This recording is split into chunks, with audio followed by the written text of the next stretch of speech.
Hello বন্ধুরা, আজ আমি যে কথাগুলো তোমাদের কাছে বলবো বলে এসেছি সেই কথাগুলো যারা শুনবে তারা অবশ্যই শেয়ার করে দিও। কেননা এই কথাগুলোর জন্যে হয়তোবা অনেক প্রাণ বেঁচে যাবে। দেখতেই পাচ্ছ আমার প্রচণ্ড গলা ব্যথা হয়েছে। আমি সব সময় মামলার গলায় দিয়ে রয়েছি, হাঁপ ঘিঁটতে পারছি না।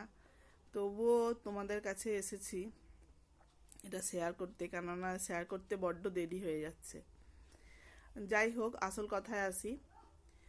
এই পৌষ সংক্রান্তির দিন হঠাৎ করে আমার হাজব্যান্ড কাজ থেকে এসে বলছে আমার ভীষণ বুকের যন্ত্রণা হচ্ছে। তা আমি বললাম যে তাহলে একবার আমাদের যে ডাক্তার দেখে তাকে একবার ফোন করি। বলে তাকে ফোন করতে সে বলল যে ইমিডিয়েটলি একটা ইসিজি করা দরকার।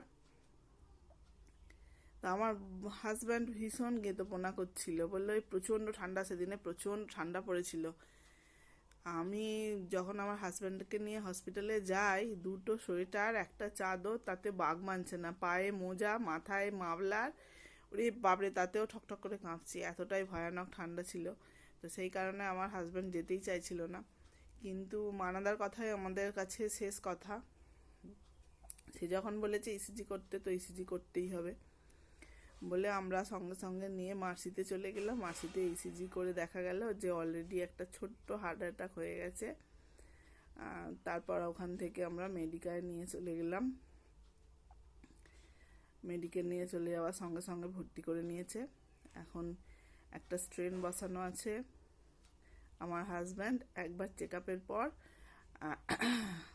সে ডিউটি বেরোচ্ছে, সে এখন সম্পূর্ণ সুস্থ।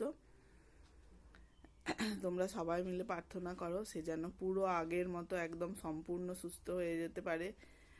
কেননা সম্পূর্ণ এখন ডায়েটে চলছে, কোনো বিয়েবাড়ির অনুষ্ঠান বাড়ি কিছুই খেতে পাচ্ছে না।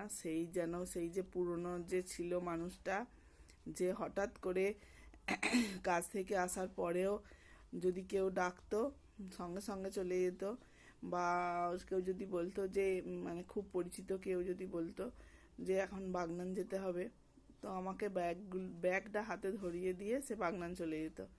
ঠিক সেই অবস্থায় যেন আবার ফিরে আসে। তোমরা সবাই প্রার্থনা করো।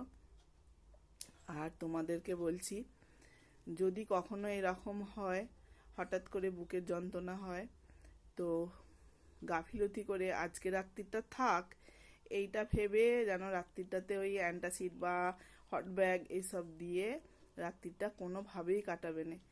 যেই মুহূর্তে মনে হবে যে না একটা ইসিজি করা দরকার, সঙ্গে সঙ্গে করবে। আর যন্ত্রণাটা হচ্ছিল বাঁ দিকে, আস্তে আস্তে বাঁ হাত, বাঁ দিকে চোয়াল, এগুলো সব উঠে যাচ্ছিল। আর পায়েতে টিপনি দিলে বসে যাচ্ছিল।